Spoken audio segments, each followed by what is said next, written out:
Hi! In front of me is Oppo Find X5 Pro, and today I would like to show you how you can use voice recorder on this smartphone. Firstly, access recorder app by tapping on it, then select allow in the pop-ups. I already did that, so I can click on this red button right away and start my recording. You can pause it and unpause it using the same one.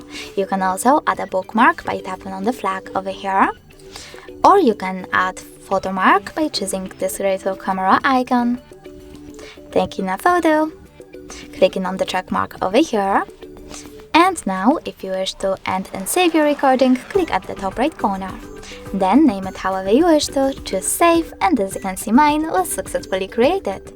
If you wish to play it, you need to click on it. If you wish to delete it though, you need to go back, hold it, choose delete icon at the bottom right corner and confirm your choice in the pop-up.